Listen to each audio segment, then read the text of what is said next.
চৈতন্য দেবী রাধা কৃষ্ণ পাদান সগণ ললিতা শ্রী বিশাখানিতাম বিষম।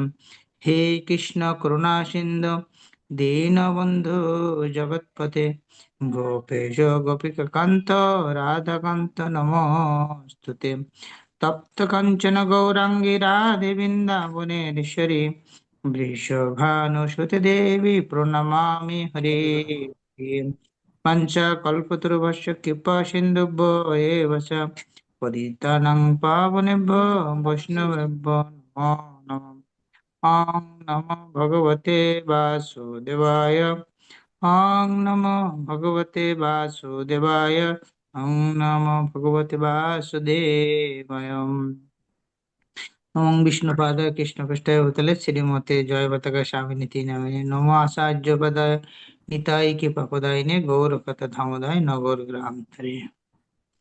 তো আজকে নবদ্বীপ ধাম মাহাত্ম্য কথা বলার আগে আমি সর্বপ্রথম আমার পরমোদ্য গুরুদেব লীল জয় পতাকা স্বামী মহারাজের রাতুল চরণে আমি প্রণাম নিবেদন করছি, সশ্রদ্ধ প্রণাম এবং কৃপা আশীর্বাদ প্রার্থনা করছি। তো আজকেই আমাদের পরম শ্রদ্ধেয় গুরু মহারাজ বাংলাদেশি ভক্তদের জন্য একটি মেসেজ পাঠিয়েছে। আপনারা দেখেছেন কিনা আমি জানি না। তো সেই মেসেজে বলেছে যে আমাদের প্রভুপাদের গ্রন্থ অধ্যয়ন করা উচিত এবং হলো প্রভুপাদের গ্রন্থ অধ্যয়নের ব্যাপারে মূলত মেসেজটা বিশেষ করে দিয়েছে, যাতে আমরা প্রভুপাদের গ্রন্থের মাধ্যমে থাকতে পারি, আর প্রভুপাদের গ্রন্থের মধ্যে থাকলে আমরা শুদ্ধ ভক্তের শরণে থাকবো, শরণাগতিতে থাকবো। তো আমাদের গুরু মহারাজ হলো প্রভুপাত গত প্রাণ। তো প্রভুপাদ এক জায়গায় কোটেশনে বলছে যে বৃন্দাবন আমার জন্ম হলো বাড়ি, আর মায়াপুর নবদ্বীপ আমার ভজনের স্থান, আর বোম্বে আমার হলো অফিস। তাইলে নবদ্বীপ ধামের মাহাত্ম্য সম্পর্কে, মানে ভজনের জন্য নবদ্বীপ ধাম, মানে নবদ্বীপ ধামকে অদর্য ধাম বলা হয়, যে মহাপ্রভু এখানে অবতীর্ণ হয়েছেন এবং অকাতরে প্রেম বিলাইছেন। তো একটা গান আছে, মার খেয়ে প্রেম বিলায় এমন তো দয়াল নাই রে, এমন দয়াল তো নাই রে, মার খেয়ে প্রেম দেয় এমন দয়াল তো নাই রে। তো এটা ভজনের ভিতরে সব রয়েছে।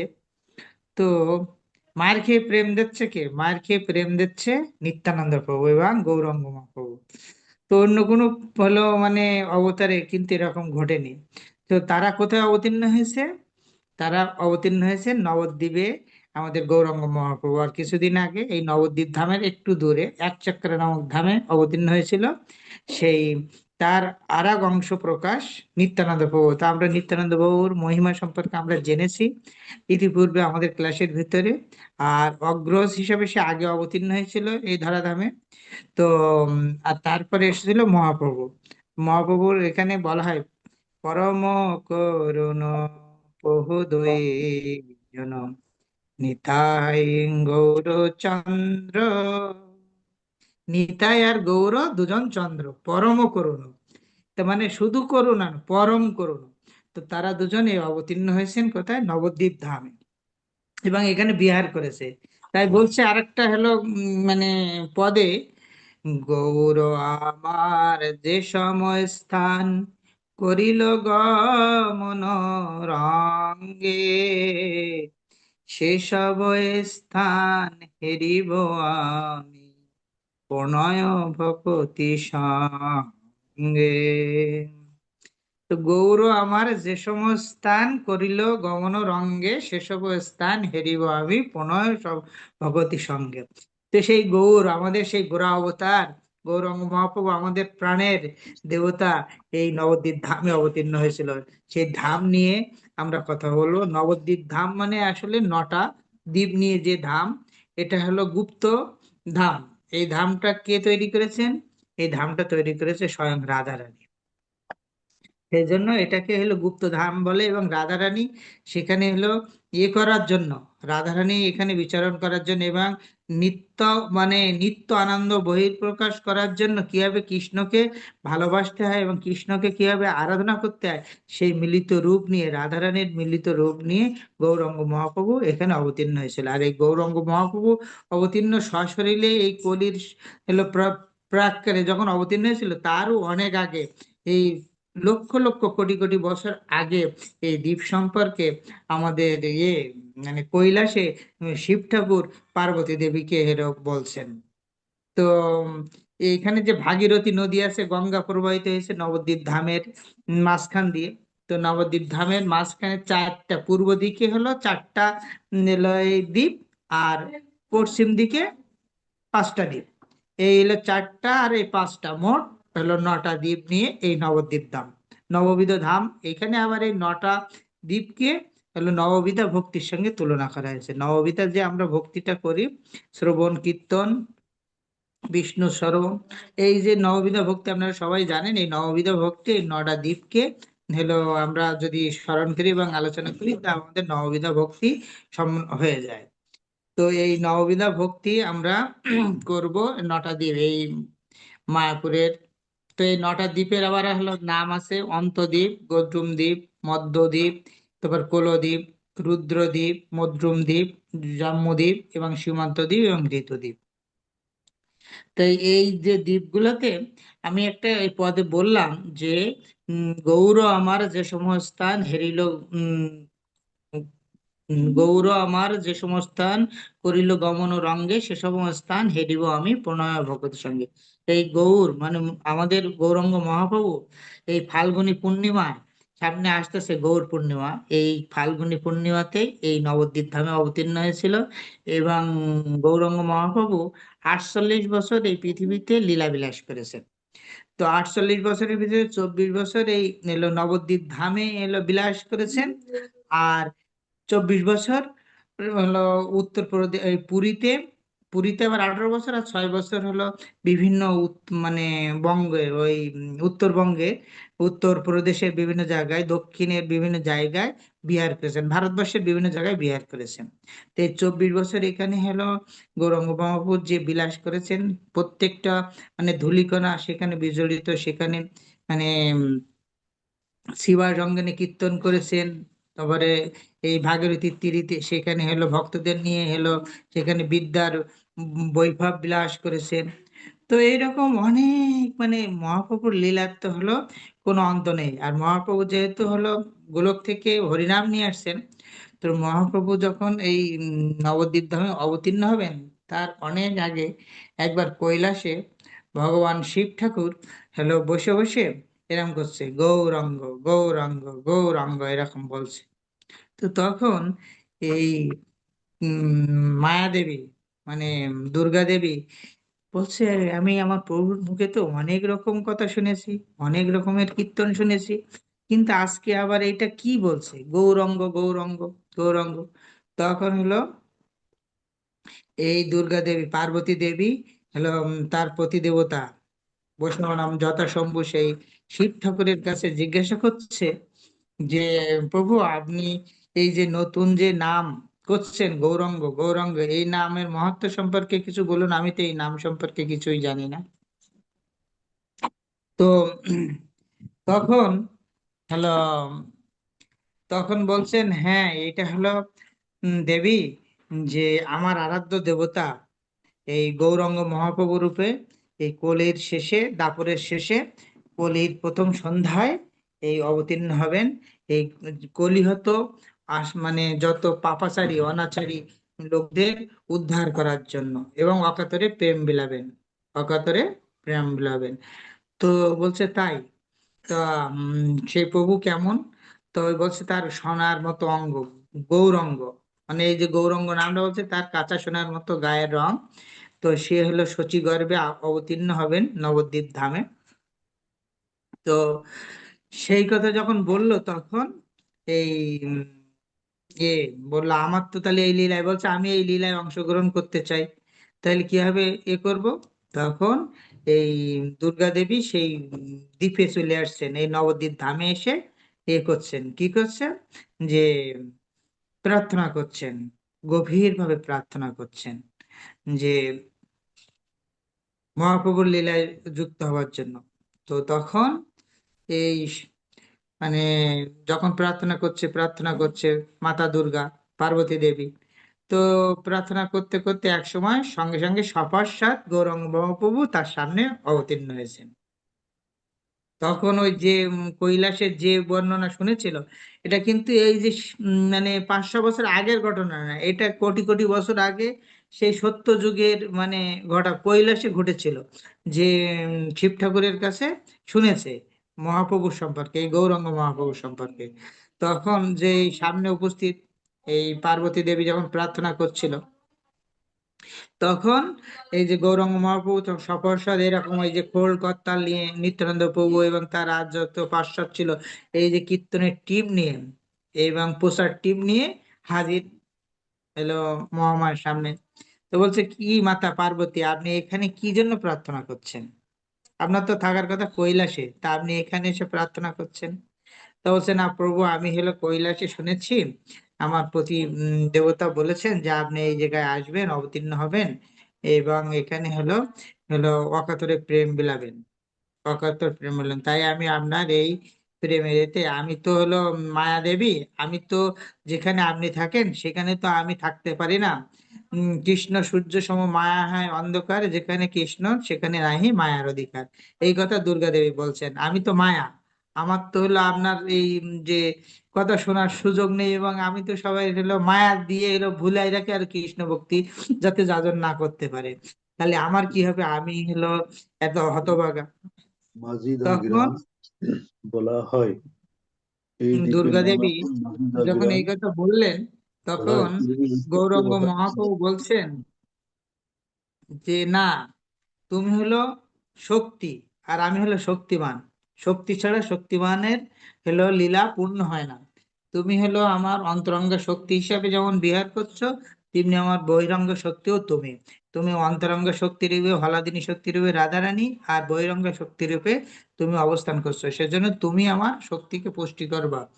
তো এই কথা বলায় মানে তখন বলছে, দুর্গাদেবী বলছে, কবে হবে বলো সেদিন আমার অপরাধ ঘুচি শুদ্ধ নামে রুচি, কৃপা বলে হবে হৃদয় সঞ্চয়, তৃণধিকহীন কবে নিজ মানি, সহিষ্ণুতা গুণ হৃদয়েতে আনি, সকলে মানদ আমনি অমনি, হয়ে আস্বাদিত নাম রসার।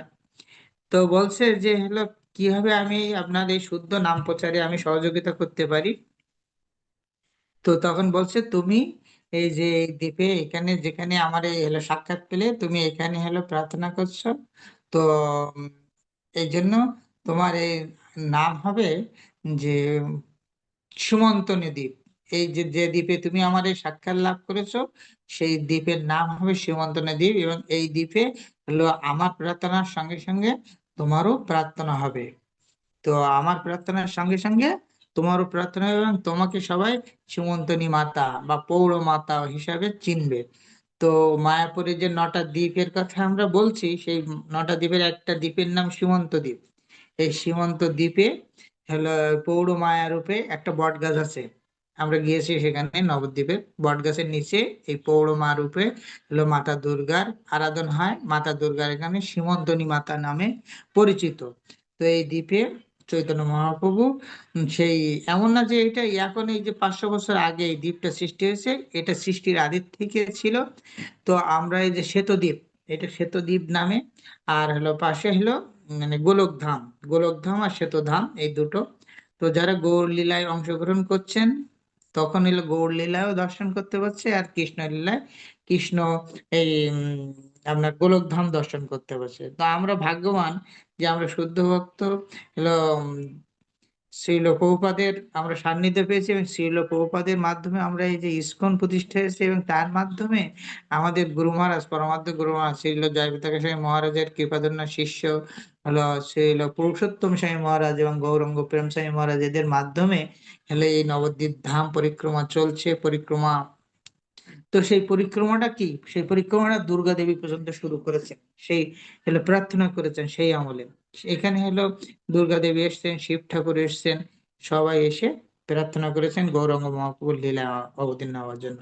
তাই বলছে যে শতবর্ষ সপ্ততীর্থে বাস করলে যে ফল লাভ হয়, এই হলো নবদ্বীপ ধামে এক রাত বাস করলে সেই ফল হয়। গৌর প্রেমানন্দে হরি বল।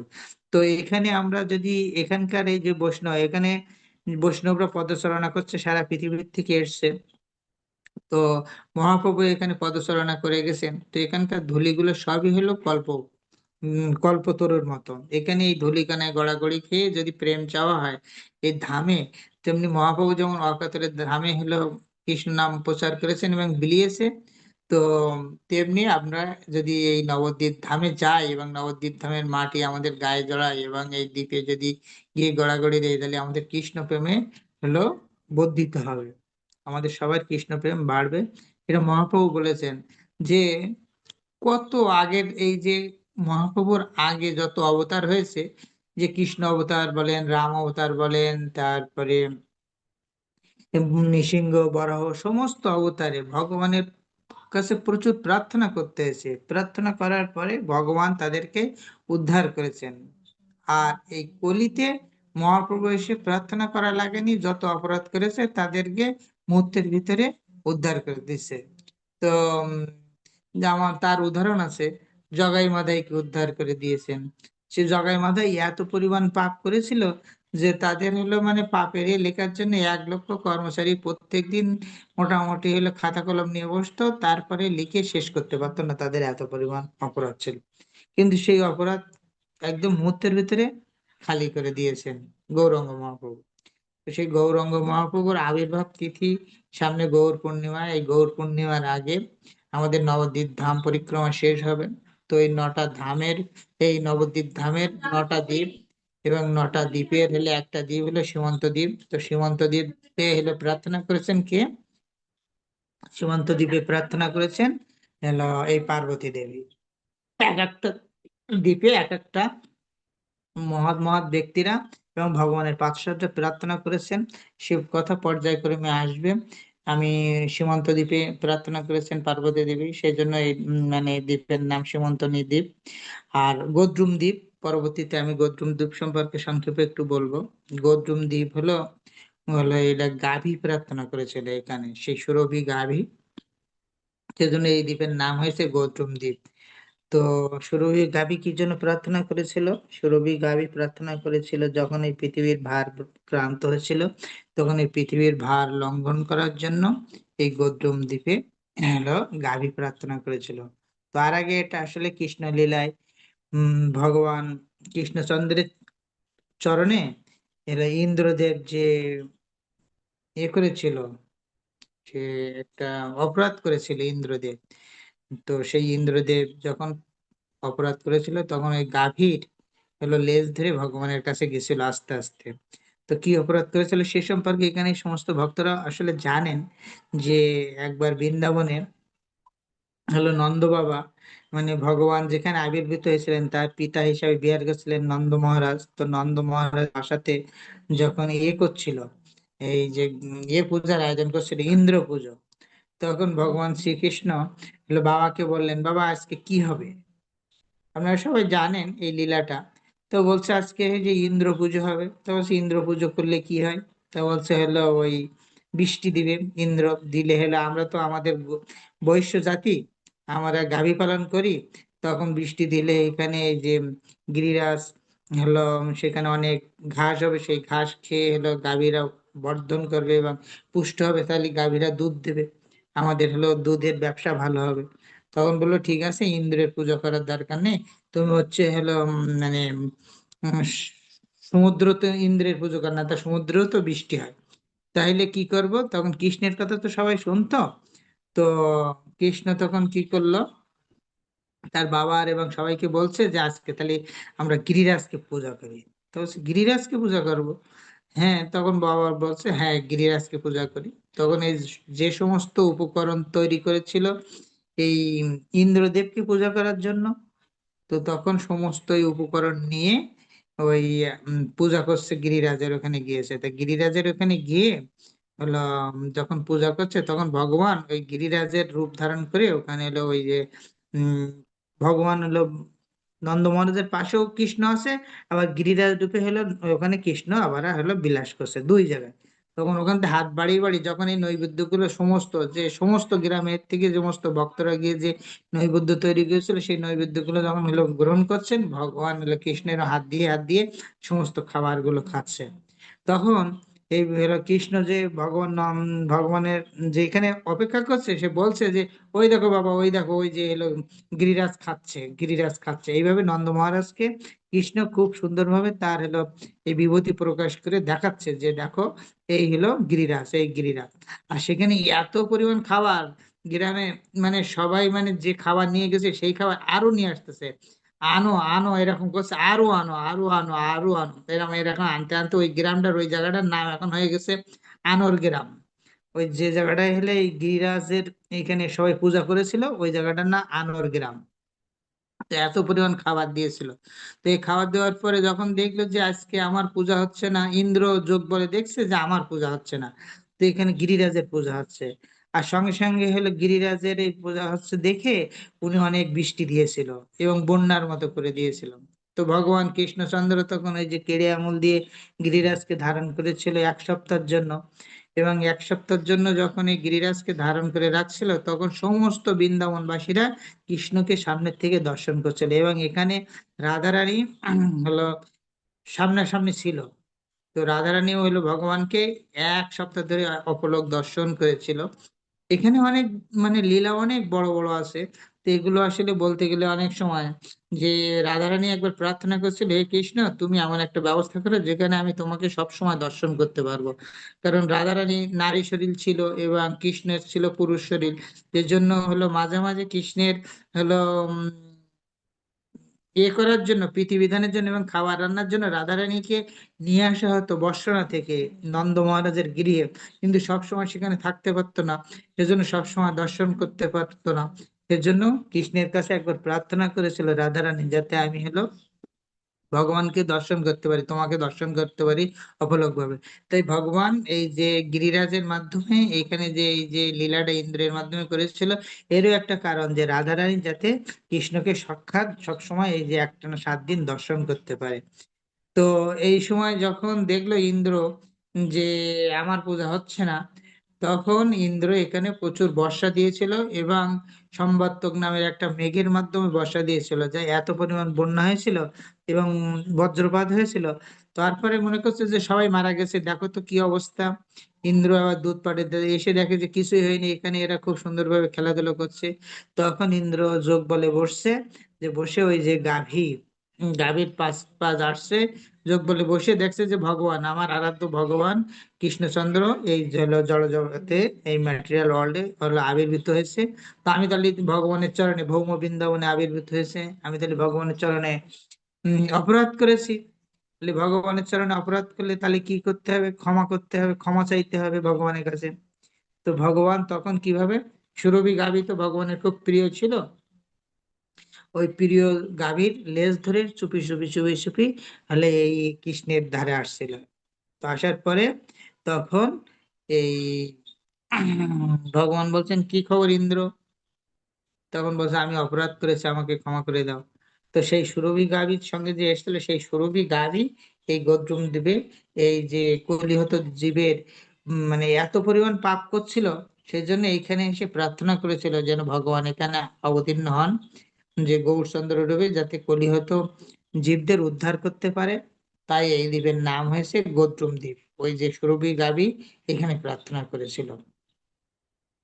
তো এভাবে আমরা এক একটা দ্বীপে এক একজন হলো মানে এসছেন। সপ্তদ্বীপ হলো, মধ্যদ্বীপ আছে, কৌলদ্বীপ আছে। তো রুদ্রদ্বীপে শিব ঠাকুর এসে প্রার্থনা করেছেন। একটা দ্বীপে হলো ঋতুরা প্রার্থনা করেছেন, সেই দ্বীপের নাম হলো ঋতুদ্বীপ। একটা দ্বীপে রামচন্দ্র এসে প্রার্থনা করেছেন। এরকম মানে এক একটা দ্বীপে এক একজন এসে প্রার্থনা করেছেন। সেজন্য 7টা দ্বীপের, এই 9টা দ্বীপের প্রচন্ড মাহাত্ম্য আছে। তো আমরা তো সবাই এক একটা মাহাত্ম্য বলবো। এখানে এলো আমাদের সুবলকানাই প্রভু আমার পরে একটু কথা বলবেন এই দ্বীপ নিয়ে।